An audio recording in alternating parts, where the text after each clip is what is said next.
Sunday night is here with us once again, and that means that Scorecard is live on your screens on Citi TV. My name is Benjamin Nketia. It's been a really fun week of sports, especially in the Premier League. The title race is heating up. Arsenal, Manchester City, and Liverpool all in action this weekend. We'll be getting you the highlights of those games. We'll be giving you some tactical breakdowns as well. And then when you come to the All-African Games, boy, it's been an absolute horror show as far as the little intangibles that hold a competition together are concerned. On the brighter side, though, Ghana did win a medal in swimming. Abeku Jackson winning a silver medal in the 50-meter butterfly, I believe. And then there were some weightlifting medals as well coming in from Winifred into me. So there's a lot to chew on as far as this show is concerned. Let's do a quick turnaround. I'll introduce my guest and then we'll get today's show going.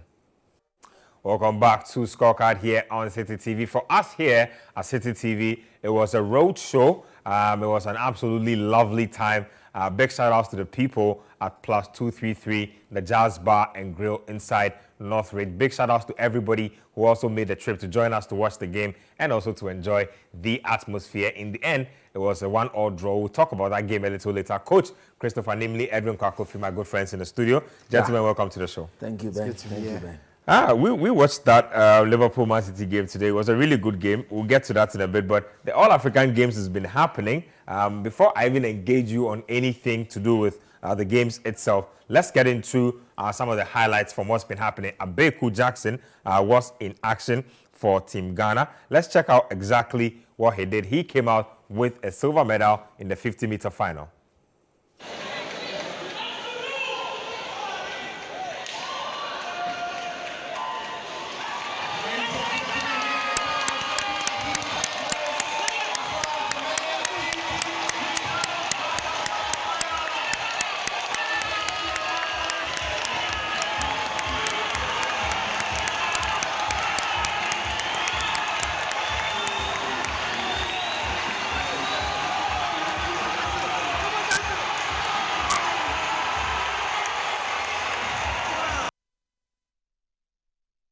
So Abeku Jackson, after so much preparation, he really has been the star of Ghana swimming in about the last decade or so. This is his crowning moment, really. Swimming, he picks up a silver medal, Ghana's first ever medal in swimming as far as the African Games is concerned. Edwin, big deal. Yeah, it's a huge deal. As you said, we know the talent Abeku Jackson has. He's probably our best swimmer at the moment. He makes us proud at these international tournaments. Even when he doesn't win, even when he doesn't get to the final, you can tell the effort he's putting in and the preparation he goes through before every tournament. But then again, we go back to the help he gets. How much help does he get from the authorities, the federation?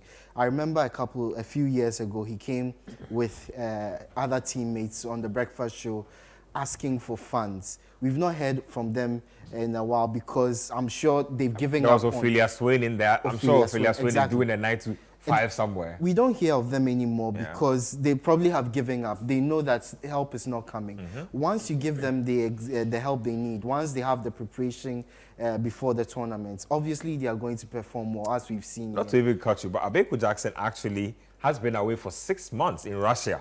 I mean, he just literally came down to come and compete at the All-African Games. And the Russia trip, the 6 months, is not being funded by the state. It's being funded by his parents and probably any bit of sponsors or sponsorships that they themselves can rake in. And so it just tells you how much effort you need to put in to be able to get the results you're talking Exactly, about. and it's very regrettable. But if you look at the talent, the swimming talent we have in the country, we recently organized the National Swim Championships. And when you see the young swimmers, how fast they are in the water, how good they are. And if they get the right preparation, the right help, obviously they are going to make Ghana proud. I think it's one discipline that we need to put a little more effort into because there are so many good swimmers out there that we need to unearth. Yeah, Harry Stacey did really well as well. He competed. He didn't win a medal, but he at least came through with the 5th place. I'm sure he'll probably do better in upcoming events. Winifred, to me, also did some good work in the women's 49 kg snatch. She picked up a silver medal in that one. She picked up 2 silver medals, actually, and 1 gold medal. If we can have Winifred on our screens there, I think we have the footage from the All-African Games there on your screens. So there she is in your shot. Now, ironically, she picked up Ghana's first 3 medals in the Rabat Games in 2019. So she obviously is one of those athletes that if you are a serious country, you should be putting resource behind her because she's a proven medal winner and she's obviously elite in her discipline. And so we should be doing more to help athletes of this nature. Just snap thoughts and then I'll go to coach before you go. Well, exactly, consistency. And once an athlete is this consistent, keeps winning medals, keeps performing well, you put a lot of resources into her. She won the 45 kg. She got a silver medal in the 49 kg. Yep. This is an athlete who knows what she wants, who knows how to get what she wants, and she's a proven winner. So all we need to do is support her, get her into as many competitions as possible, get her into as many test trials to ensure that she builds up confidence. Because these tournaments, you don't just go in and win them. You need to prepare against the very best. So once you go to various tournaments, compete against the best around the world, you get better. And in future, you might see her winning 3, 4, 5 gold medals for Ghana at these tournaments. Coach, snap thoughts on Nketia, have you ever seen or heard an American athlete or somebody who is representing an American in need before? No. Somebody who is representing the country America. Have you ever seen them in need before?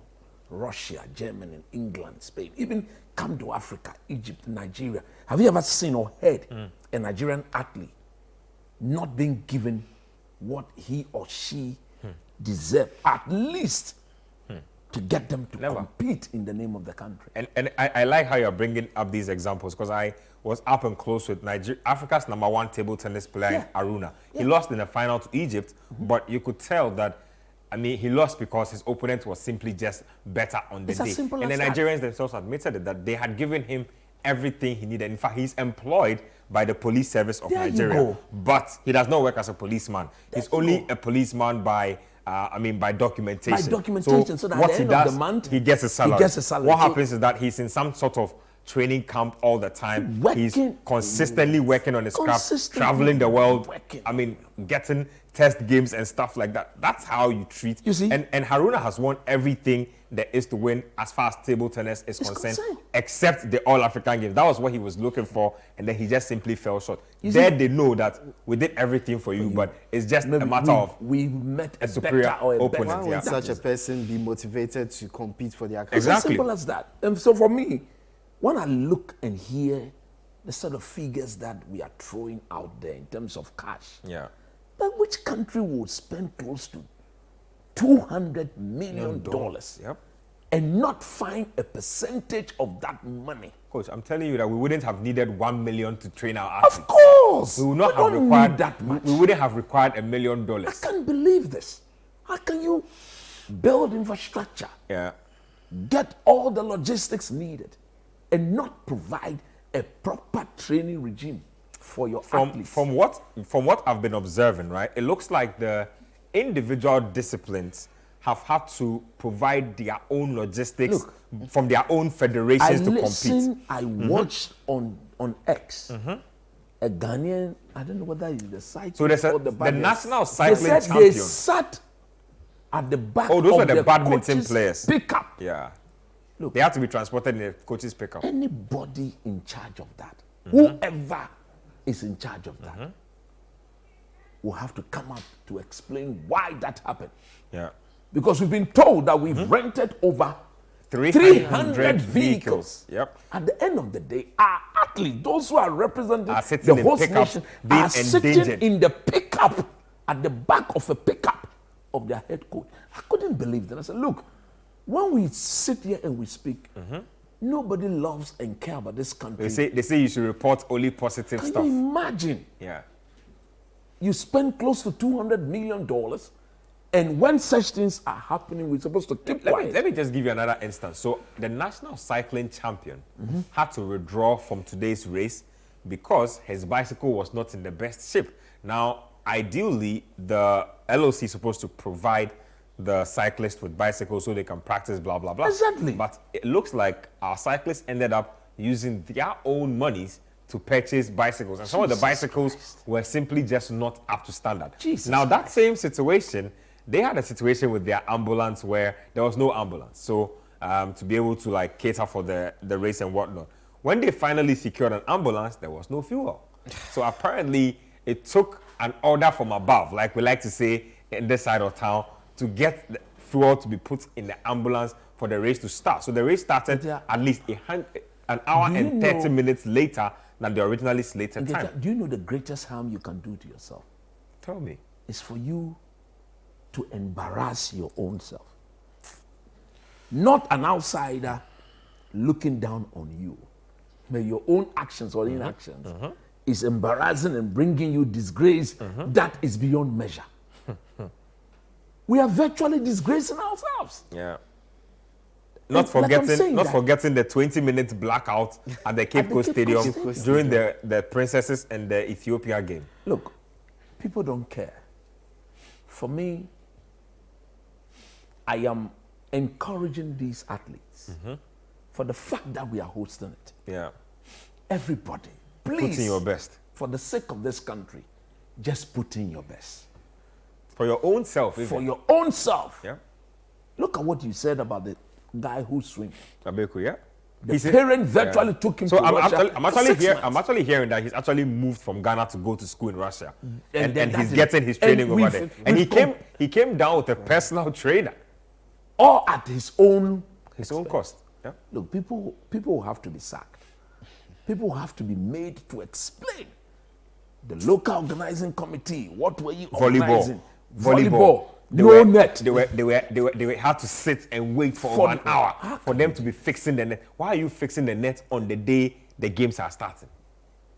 Wow. Look, for me, the young lady who won gold, silver in the weightlifting. Winifred Intumi. Yeah. Look, I salute her. She's got a story to tell. But maybe because she's ended up winning these medals, she wouldn't speak. But we need them to speak. Because going forward, you see, at the end of these games, this is not the last edition of this game. There's another one. There will be another one. We need to correct these things before we make any attempt of competing in the next game. Yeah. I'm just waiting and hoping that we will accumulate as many gold medals as possible. Many medals, because as host nation, we just cannot be seen not doing well. Not doing well. Please. So far, it's not been great. It's not been great. You see, I remember there was a program on Sports Panel where I cautioned, I hope our athletes, our sportsmen are being given whatever they deserve to train. Because we are hosting. We cannot disgrace ourselves. And they said they were giving them a 4-star treatment. A 4-star treatment. You call this a 4-star treatment? Mr. Minister, those were your words. When he visited them in IUCC. You call this 4-star? We don't have our cyclists don't have a bicycle to go and compete. Jesus Christ. This is too embarrassing. It's embarrassing. It's really been bad. Like, wow. I don't know. We will be positive. Like Coach Riley said, we encourage all the athletes also competing to go out there and do their best. You are doing it for yourself, really. It will propel you. You never know who's watching. Of course. It's for God, family, and country. Remember that when you mount the stage in the national colors, as you stand there, you're representing your family for God and for this country. Please, we know you guys have been frustrated. We know that the things that should be given to you, like all the other countries are doing, that is not what is being given to you. But if you can go out there and die a little, like we've seen some of your colleagues do, get us the medal. Yeah. Just go there and get us those medals. At the end of this competition, we'll come back and speak. For me, I've told you, look, we are waiting. Now I'm speaking on behalf of Save Ghana Football. Now it's not going to be Save Ghana Football. Save Ghana Sports. We'll have to go Save Ghana Sport. Yeah. And that is going to be nationwide. They don't want to push us. They don't want us to get back onto the street. But from the way things are going, we may have no option whatsoever than to get. And I'm hearing, you see the FA people, they are now pulling. They don't want to have the meeting. Even Let's continue. I don't want to give too much away. Let's get into a Ghana Premier League game that happened. Kumasi Asante Kotoko were on the losing side when they took on Karela FC. 1-0 is how the game ended. Let's check out the highlights. So Kumasi Asante Kotoko unable to find an equalizer in that game. Just snap thoughts, 30 seconds each, and let's move it on. It was a bad goal to concede. Very, very bad goal. It's when you are to defend a set piece. You don't go stand there. It is your goalpost that everybody finds in himself. So you don't just go stand there and not be proactive. Yeah. You want to respond. Respond to what? The Kotoko defenders were waiting to respond to what Karela would do to them. And eventually, the ball ended up in the back of the net. They were flat-footed. Yeah. When the cross was there, the guy was virtually the only player jumping in the air. Nobody competing with him. And at this level, when you defend like that, yeah, it is appropriate or it is right that you get punished. No, free header, yeah, you should end up in the back of the net. And for me, if you are Prosper Ogun, you should be looking at this and telling the guys that, look, never again. Everybody has got a partner in there. And in terms of numbers, tactically, the defending team, most often than not, tend to outnumber the attacking team on set pieces. So why do you concede such a very sloppy goal? It was a sloppy goal to give away. Bad goal, Edwin? Look, it's 2 losses in 3 since the second round started for Kotoko. And I know the tendency for Kotoko fans and the structure of the team is to panic after such results, but I don't think it's necessary at this time. They are still within eye shots of the top of the table. Yeah. Look at the football that they played. Some of the football was brilliant. 1-touch, 2-touch passing straight into the penalty box, but the finishing was not on point. And they found the opposing goalkeeper a very, very strong opponent. Nothing was getting past him. Nothing was getting past him. So it's just one of those games. They just learn from this, take their chances in future games, and hopefully they start getting the results. Asante Kotoko fans, they say you should not overreact to your recent form. Let's get on to the foreign end, and let's start off from Old Trafford, where Manchester United were up against Everton Football Club. Everton put in a decent shift, but in the end, it wasn't enough. United picked up all 3 points. So Everton Football Club losing that game at Old Trafford. Anyway, let me start off with you.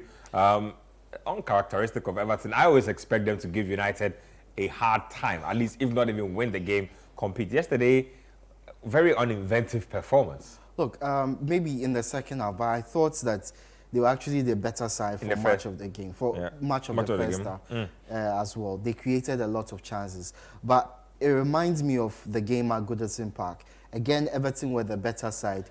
However, they managed to concede 3 goals and lose that game 3-0. It's missed chances for Everton. Across both games, at Goodison Park and at Old Trafford, they've had 42 shots on goal. 30 of those shots have been inside the box, yet they've conceded 5 goals and then not scored any. That is the sign of a side that is struggling for goals. They create the chances, but when it gets into good positions, the decision-making in the final bits of the pitch is not good enough. They started this game really well. They were actually dominating United. That goal came against the run of play. And it was because Everton were pushing so far up the field that they were leaving spaces at the back, allowed United to play the ball into Garnacho, and some really bad tackles. First from Tarkowski, who was horrendous when it came to diving in for tackles. I think prior to that, he had conceded a yellow card for a tackle on Kobe Menu. And then this reckless tackle on Garnacho, who was going nowhere, by the way. There was no danger. He decided to lunge in. Same with Ben Goffrey. There was no danger. Garnacho had somehow managed to find his way into the box, but he was running straight at Harrison, who would have made the challenge. And then a silly challenge from Ben Goffrey. United should be worried, because I don't think, aside from those 2 goals in the first half, those 2 penalties, they were non-existent as an attacking force. You sound like Roy Keane. Roy Keane is never happy even when United wins matches. No. I mean, they are Liberian side. Shouldn't they hold on to this? Look, it's good. They won the game. They got a clean sheet. That's fine. They scored 2 goals. Yeah. But it speaks of deeper problems within the United set. If they meet a better side, a more clinical side, they probably concede 2 or 3 in that first half. In fact, they've conceded the 3rd most shots. They've allowed the 3rd most shots at goal, barring Sheffield United and West Ham. Just to tell you that defensively, so many things is not right. I have assessed this Man United setup and I've tried my best to compare it to last season. And as a manager, there's an area that you really wouldn't like to touch. That is your goalkeeper and your back line. The longer they play together, the better they get. But Erik ten Hag, unfortunately due to injury, has been unable to pick his best back line throughout the season. In fact, they've had to do with a makeshift left back since the second round. He's never picked Dalot, Luke Shaw, Martinez, and Varane together as a pair whole season. It has never happened. The next moment it is Varane and then what? Evans. The next one is Varane, Lindelof in the mix. Lindelof. So there isn't any chemistry on how to defend as a unit, as a block. It is one department where if you are not moving together as a unit, it makes it extremely, because if one person because there always has to be communication. And I saw an instance in the Liverpool game today where Van Dijk was basically screaming at his defensive partners to communicate exactly. on, If you don't plays. talk, that is going to make life extremely difficult. Look, it wasn't pretty. And fundamentally, I believe the reason why the Man United win wasn't pretty is the very sluggish way in which they just gave possession away. Exactly. Too many turnovers at this level.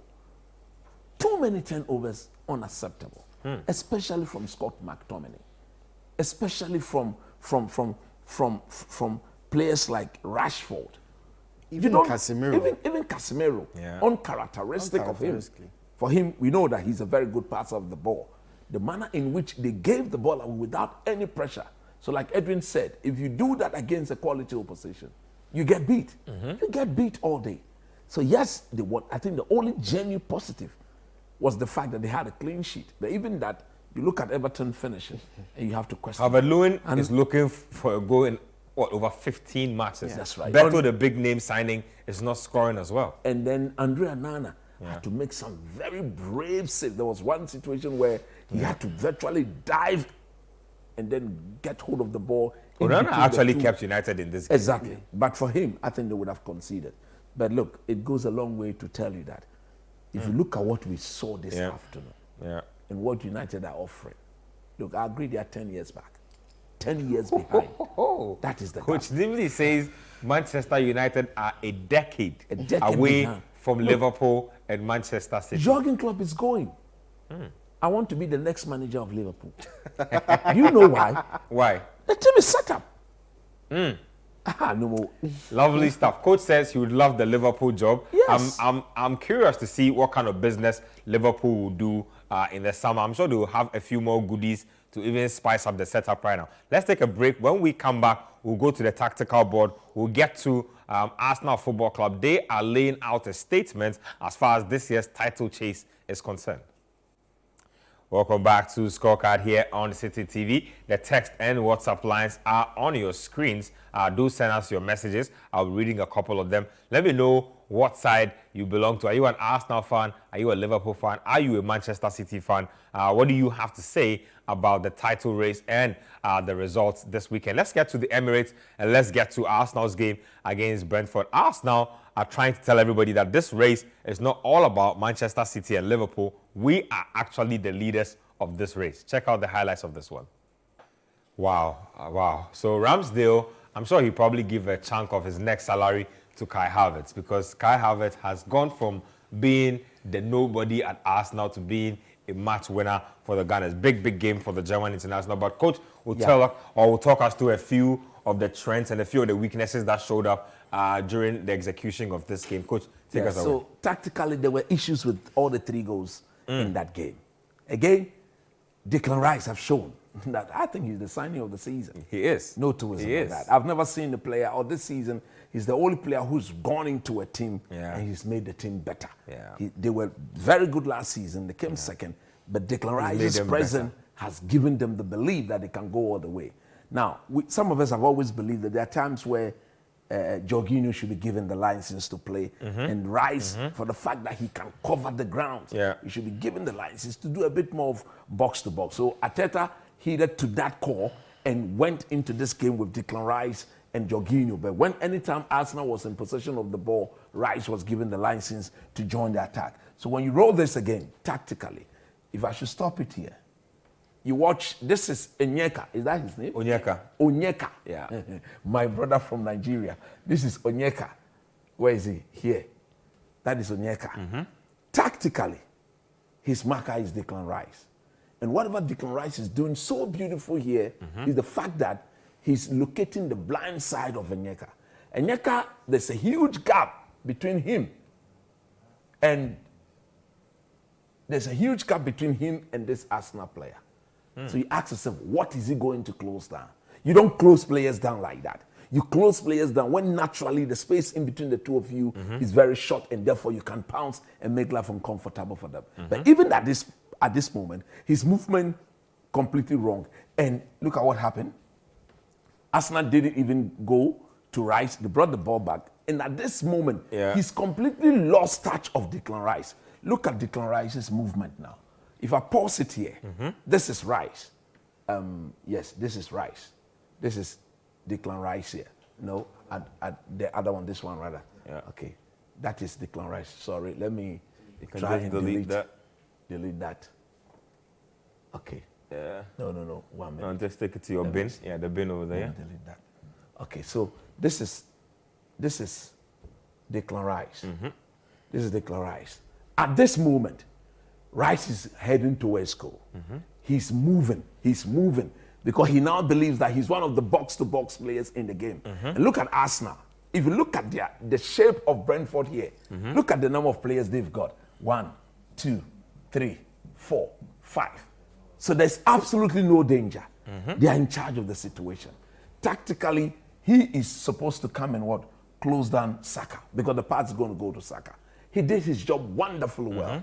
As I roll it on, you see, he did his job wonderfully well. There was no space. So Saka then came back onto his left foot and gave the ball to Ben White. At this stage, again, everybody, look at Onyeka. He's completely lost Declan Rice. This is Onyeka.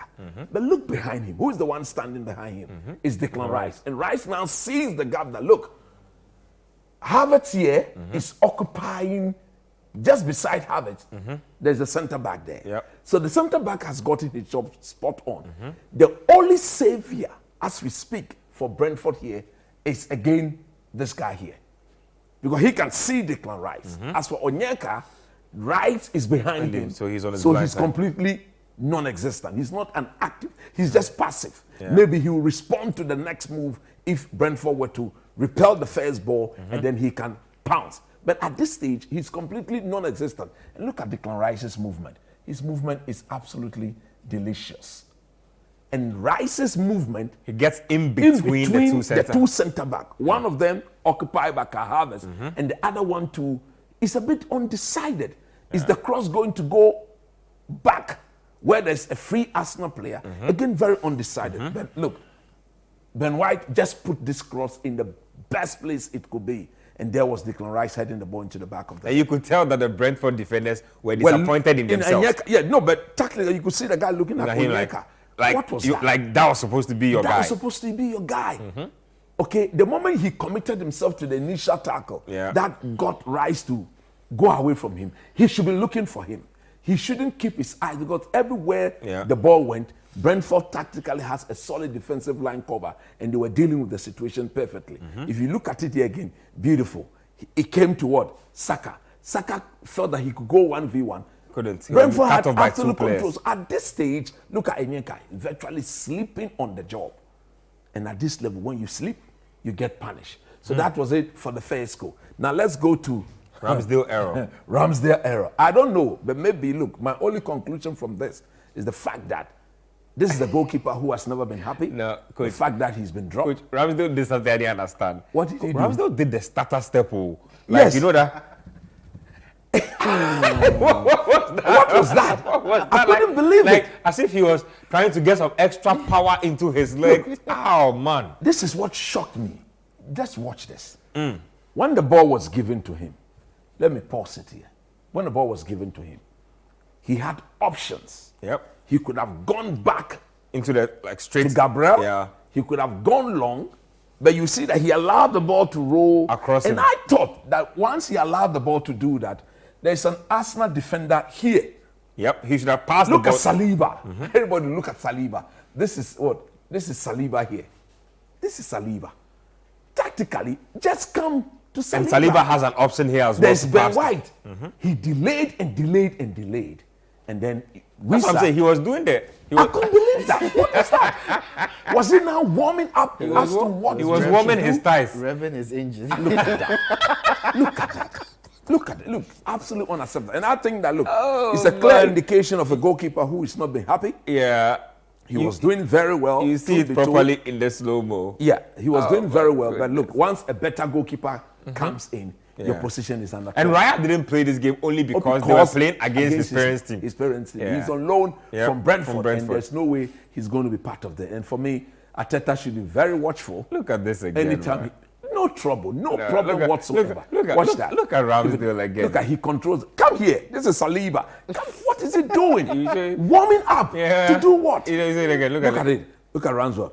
Can you imagine? What was that?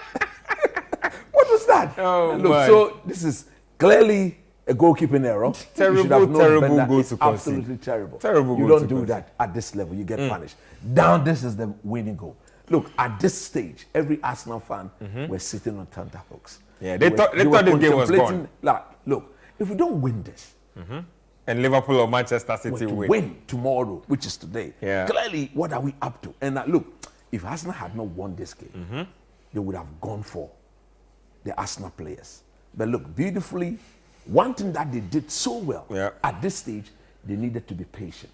Edwin, they needed to be very, very patient in the build-up because Brentford had given themselves a solid defensive line cover. Look at the shape of Brentford. If you look at them, if you look at the shape of Brentford, look at this: 1, 2, 3, 4, 5. Solid. And even look at where the ball finds himself. There's Brentford, there's Brentford, there's Brentford, there's Brentford. Look at them. Yep. Defensive line, absolutely beautiful. This is what you call a triple or quadruple defensive line cover. You look at where the ball is, he's the defensive line. 1, 2, 3, 4, 5. So they've gone beyond even the quadruple defensive line cover. So absolutely. But once the ball got recycled and there were movement, then the awareness of the players defensively was what actually dropped. And Arsenal went on to punish them. So look at it. There was an initial cross, which we are looking at. The ball came back, and then it got repelled. And the guy who headed the ball, I was telling Edwin some few minutes ago that he became overly overjoyed that he's done it. And they were looking at the watch. We are almost there. 4 minutes, we are almost there. Now look at what he did. That, in my view, was absolutely suicidal. Now watch that. When the ball was, this is the pass. Stop this here. Beautiful. Where is he going? This chap here. This chap. Where is he going?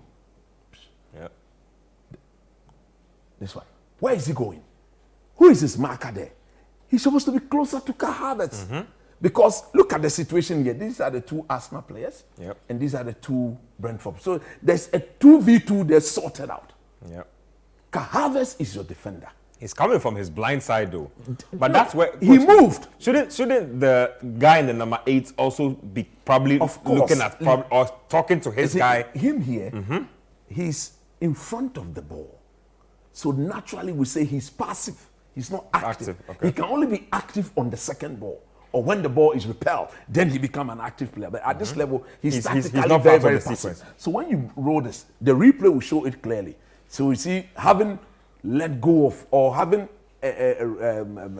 exerted a bit of rash blood into trying to block the channel, Kai Havertz was left free and he headed the ball directly into the net. You see what I'm talking about better when the replay is to play right now. So let's wait a little bit for the replay and then you see it. There you go. There you go. Arsenal, they were overly overjoyed. Oh man, it was Overly overjoyed. I mean, it was a So, big yeah. goal for them. Let me stop it here.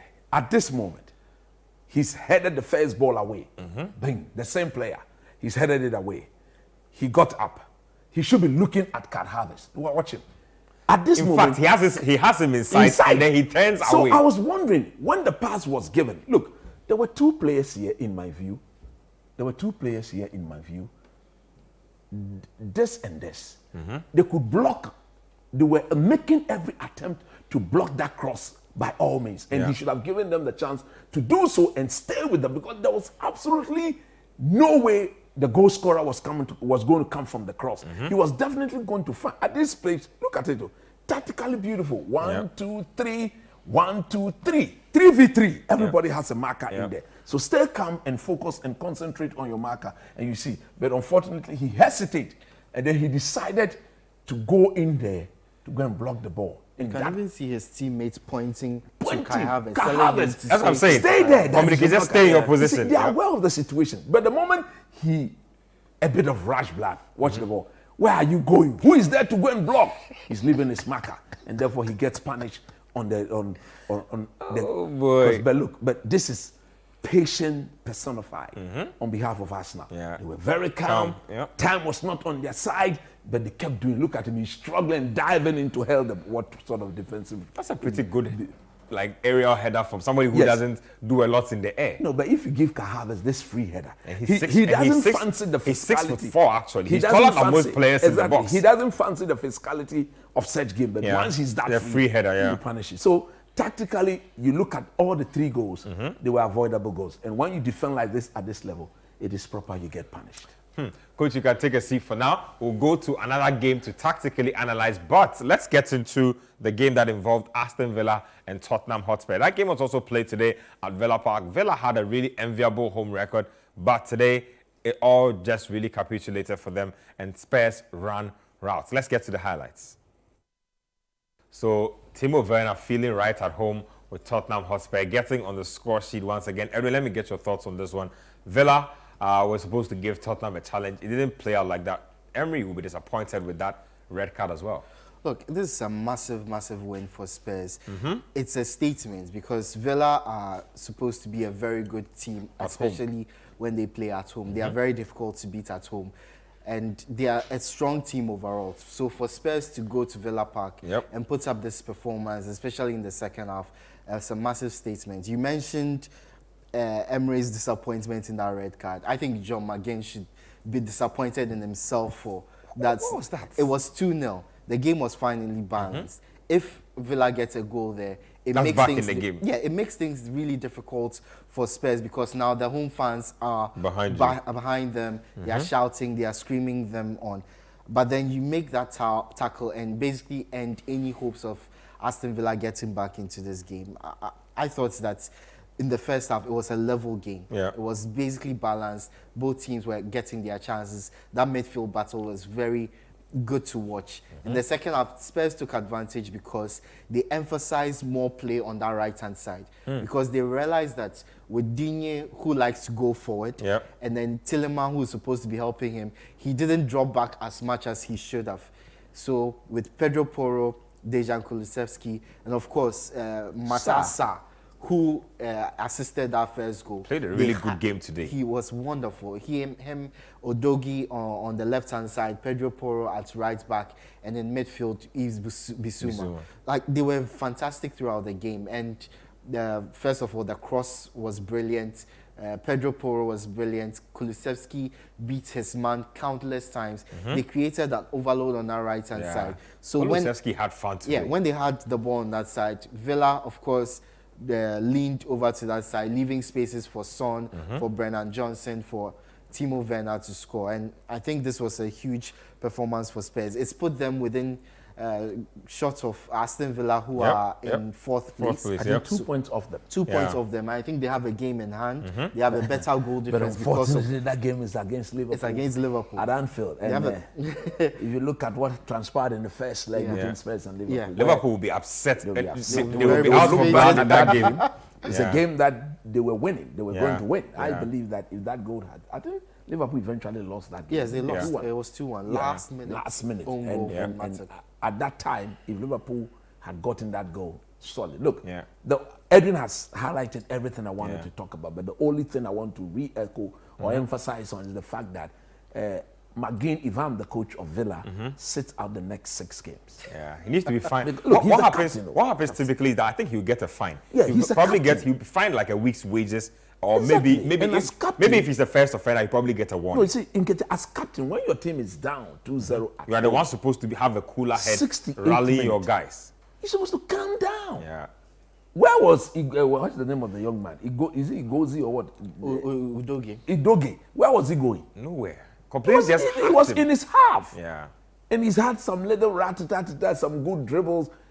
I Allow him to enjoy the moment. It was a tackle born out of frustration. Out of frustration. You're losing 2-0. You can't get near the ball. You are chasing shadows. But you don't do that. captain. Look, when Unai Emery, when he did that and the red card came and the camera fell on the face of Unai Emery, he was like, oh, come on, what is this? Yeah. You can't do that. You are my captain. Yeah. The next goal, like Edwin said, would have changed the dynamics. You were the home team. Literally and at that moment, lost the game for them. you see, the first goal was a brilliant Spurs goal. The second goal was a complete giveaway. Mistake. Yeah.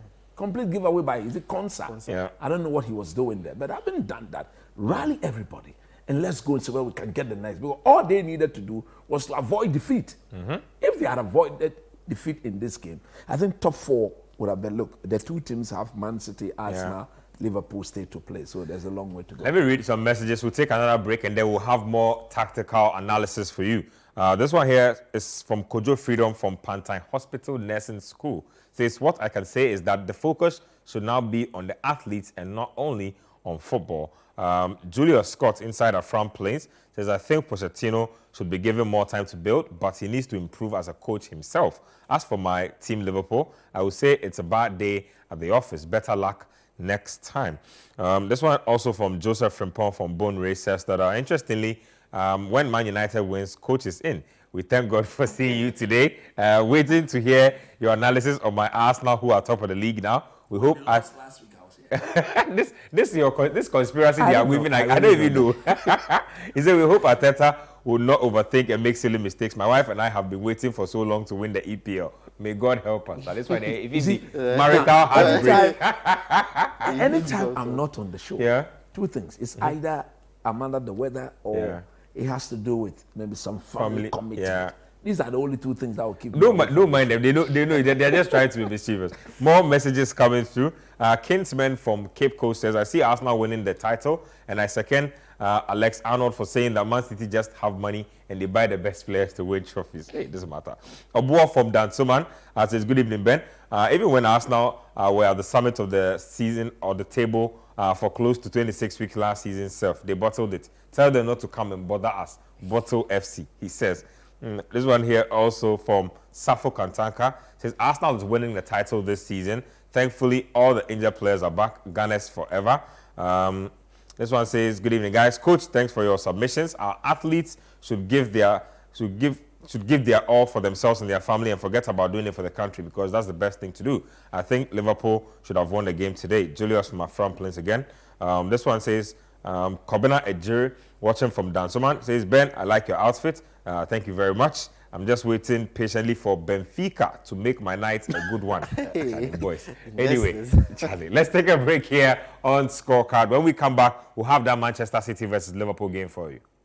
Welcome back to Scorecard here on Citi TV. Let's get on with more highlights and more analysis. Let's get to Anfield, where we had the biggest game of the weekend. It was Liverpool hosting Manchester City. It was Jurgen Klopp versus his old rival, Pep Guardiola. Enjoy the highlights. You just watch these two teams and these two managers, and it's just very obvious that they are levels above everybody else. It was a good game, a lot of chances created, lots of controversy as well. In the end, they split the points. Coach? It was a beautiful game. Look, I think this is the best game I have watched this season in terms of quality and proper competition. The two teams were up for it, and you could clearly see the mutual respect. But hey, despite that, if Liverpool got the ball and they had to play, they did so. Man City got the ball and they had to play, they did so. So let's actually focus on the two goals that we saw in the game today. If you look at this game, this goal, for example, it came from the training ground. We did the game on radio, and the moment you saw the set piece, everybody knew it came from the training ground. So now let me actually take you back on the replay and then tactically analyze it for everybody. Now, okay, let's wait when they finish jubilating and we start the replay again. Then, okay, so let me pause it here. Now, if you look at Liverpool, it was Kevin De Bruyne who was behind the ball. Corner kick, He's right-footed. So every Liverpool player, including all of us who were watching the game, were expecting an outswing. Swinger, So Liverpool tactically had lined themselves up to deal. Look at Van Dijk. He's the best header of the ball in the team. And he's made sure that he's free, ready to attack the ball in case it drops into that zone. Liverpool knew the Man City would not come in the 6-yard box. The outswinger would definitely take the ball into the 18. And if De Bruyne had done that, they would have won it. But the interesting battle here was two battles. The battle between Ake here and McAllister. That mark clearly highlights the two of them. The battle between Ake and McAllister. All Ake needed to do, because they knew that was what Kevin De Bruyne was going to go, he was to shelve or make sure that he gets rid of what McAllister out of the way. And look at John Stones. He had tactically positioned himself between Nunez and McAllister. So if I roll this again, you see that as Ake tried to move McAllister away, John Stones is just going right where McAllister should have been and bang into the back of the net. And when he celebrated the goal, he put his hands over his eyes, basically saying, "You can't see me," or "You didn't see me coming." Didn't see you. Exactly. And another thing that is worth talking about was when Pep Guardiola turned and looked at where the set piece manager was and pointed to him and gave him a thumbs up. So this was just a routine from the training ground. It was so good. It was so good to watch. It was absolutely brilliant. This is the 10 where is he? He's looking for him, and you can see him pointing to him. That is beautiful. You see, that is what you get by staying or by planning for this hours and hours on the attention to details. Now let's look at what actually brought Liverpool back into the game. Mr. Ake, as a defender, look at what. Once the pass went wide, he intercepted the ball. Pause it here. Look at his option. At this very moment, the game had just resumed. Barely 2 minutes into the second half of the game. Do you allow the ball to come onto your right foot? And even if you decide that is what you're going to do, make sure that the weight behind the pass is proper. As if he had not warmed up a bit for that second half. That is why of late, most teams, when teams come back from the 50 minutes where they go and they sit, they do a little warm-up. You come and shake yourself, warm up a bit to get yourself back into your drive. But this was a clear indication of him being overly confident, because I would have gone to throw. I would have gone to throw so that we set ourselves up again as the away team and repel. But he decided to go, and once you decide to execute the ball, make sure that the weight behind the pass, that was not proper. Oh my goodness, Edolson. He also came... No man's land. I think Ake set Ederson up. Exactly, he did. But I think, could he have done better? Because once he told Nunez that he was coming for him, could he have feigned Nunez and get him back? Look, at this level, it is extremely difficult to change your mind. And Nunez is very fast. He's very, very quick. Look at the weight behind the ball. Tactically unacceptable. And I think that was what actually brought Liverpool back into the game. But on the grounds of what we witnessed, Liverpool, without a doubt, deserve to win this. I pointed out Endo, that in my view, he'll be the most important Liverpool player. I think he left De Bruyne frustrated. They had to take De Bruyne out. They had to take De Bruyne out. And you could clearly see, for the very first time, you could see Pep Guardiola explaining to De Bruyne why he had to do that change. I've never seen that. He looked really upset to have been taken out of the game. But I think if Pep had not done that, they would have lost the game. Because who came to brought in Kovacic? Kovacic. Because at that moment, or at that time, they were literally Liverpool under siege. Under siege. Endo, McAllister, Szoboszlai, Elliott, dominating the midfield without any form of resistance whatsoever from Man City. So tactically, he needed to now restrict John Stones and get him closer to what Ikanji, bring in Kovacic, who will now pair up Rodri. And Rodri was on a yellow card. So it then meant that Rodri cannot get the next tackle wrong. So let me bring another tackler, another workaholic to enable us balance the equation and see whether we can go in and win again. But look, it was a proper game of football. And for all those who join us at the plus 233, we all enjoyed it. And we are asking for more. Hopefully, we can get another road show coming. We'll tell our big men that on the 31st, it's Man City v Arsenal. We should get on the road again. Edwin, let me take your thoughts on this game. You watched that game as well.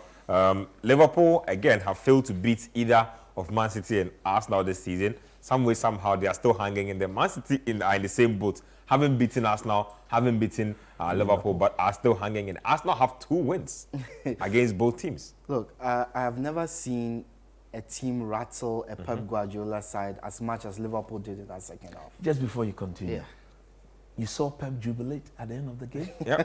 I've never seen him jubilate over a draw. They were relieved. They were relieved. But he knew that another 5-10 minutes, Liverpool would have won. Liverpool were fantastic in that second half.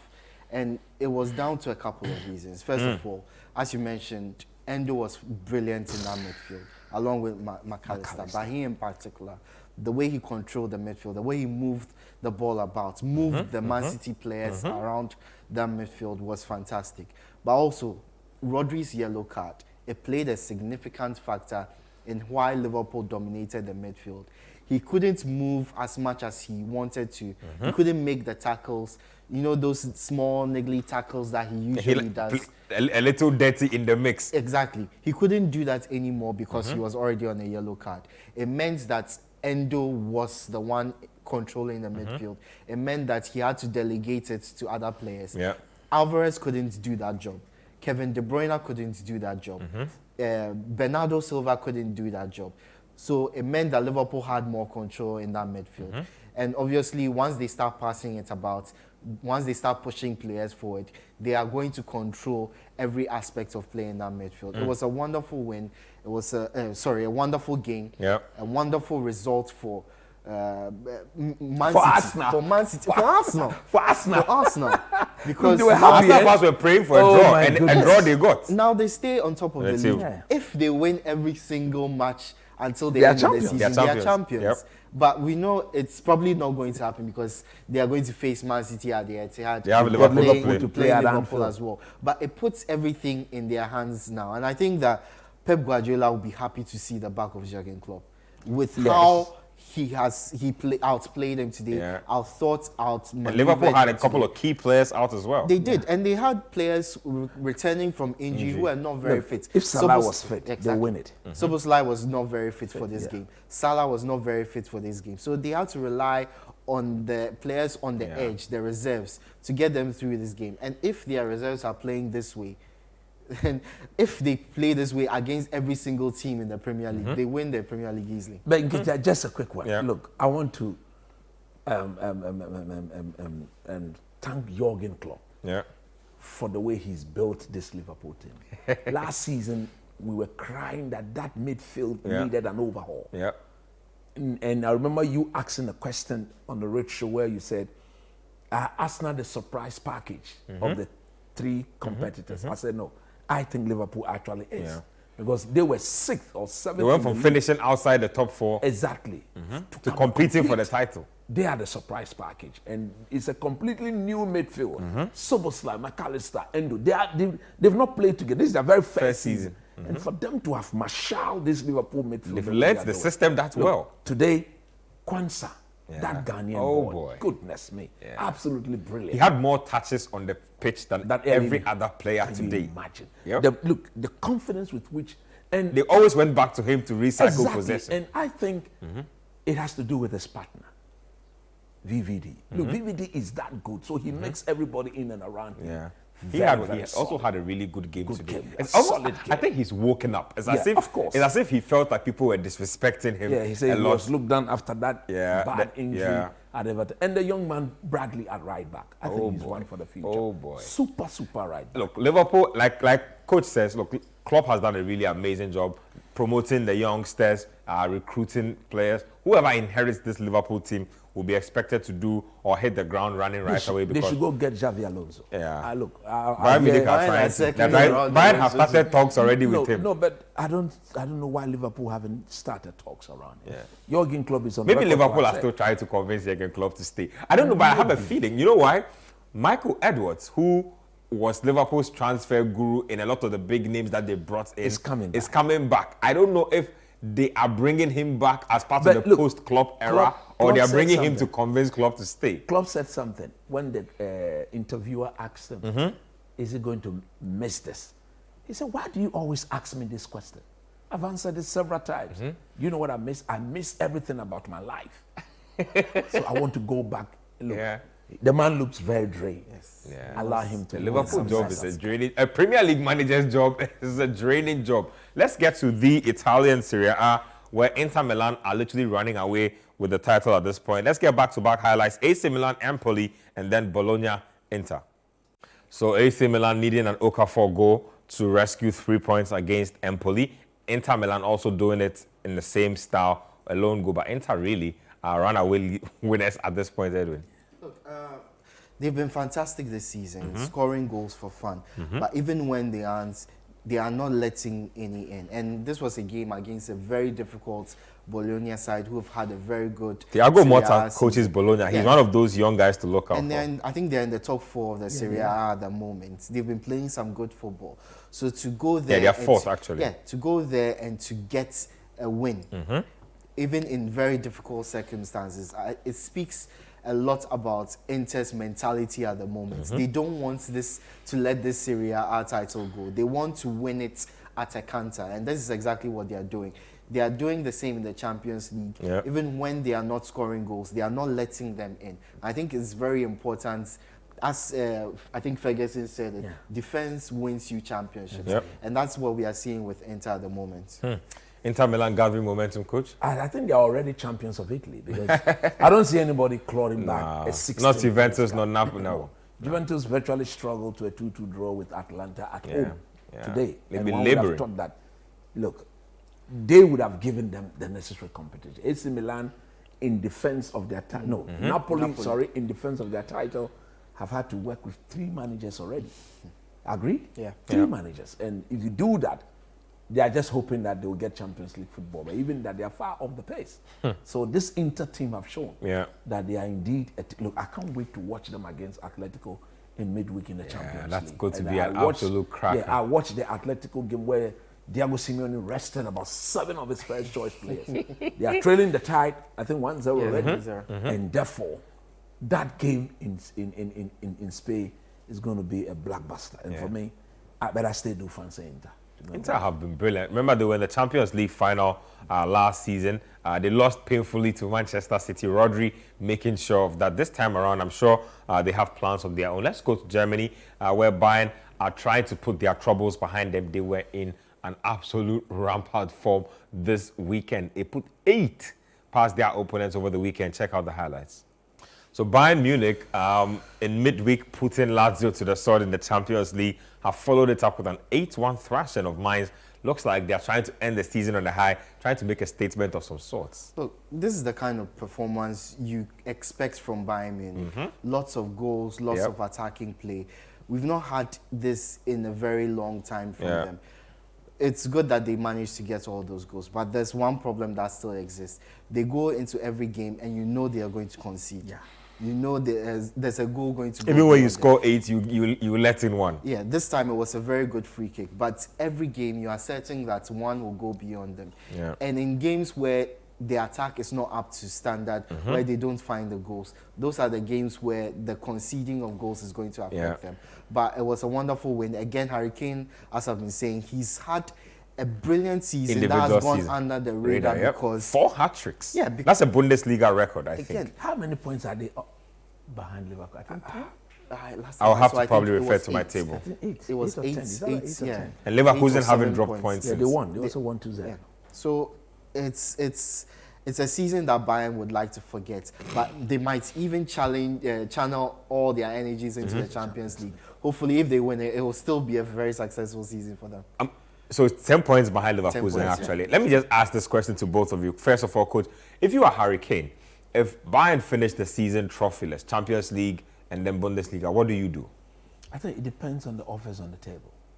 I think if another Champions League team comes calling in the EPL, He should go. he should go back home. So that would be, we're talking about possibly Arsenal, Liverpool, Manchester City, and one of either his own Spurs or an Aston Villa. Ateta is on record to have said that Arsenal are still looking for a striker, but I doubt whether he will switch Spurs to Arsenal or if Spurs were to come calling.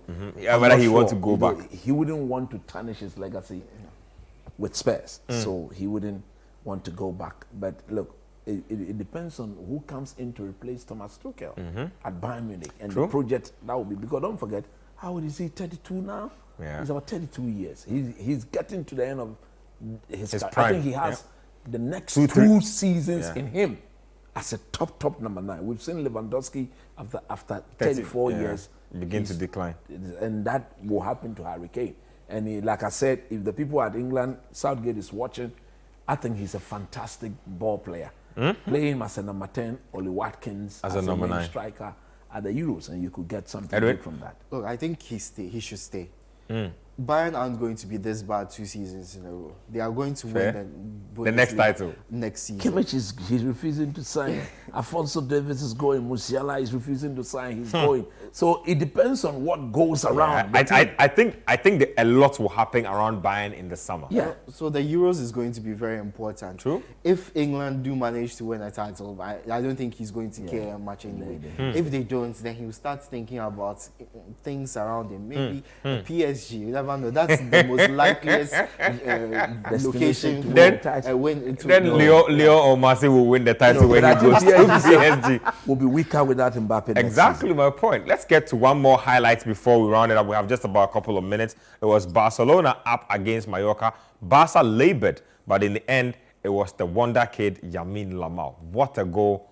I mean, I forgot he was 16 years. That was something else. Check out the highlights of that one. That was such a brilliant goal. 16-year-old Lamine Yamal holding up Barcelona and rescuing them right. season. at the It can only get better and better with age. No more comment. How good can this guy be, Edwin, just before we go? Look, if Barca manage his minutes really well, he's going to be fantastic. But we've seen the same with Ansu Fati. Ansu Yeah. Fati was supposed to be the next world That breaks beater, my but heart every time I just hear about injuries. it. So he needs to be managed properly, and he will become a very good player. I'm sure Barcelona look at that left foot, they look at the age, they look at what he's doing, and they are dreaming. I won't mention it. You know what I'm They should talking be about. tempted to give him the number 10 jersey. I wouldn't mention it, but I know they are thinking about it. Thank you very much, Edwin. Thank you very much, Coach. Thank you very much to everybody who tuned in to watch the show, and to everybody who sent in messages. Look out there for us. There might be a road show just around the corner. Same time next week, Scorecard will be back on your screens.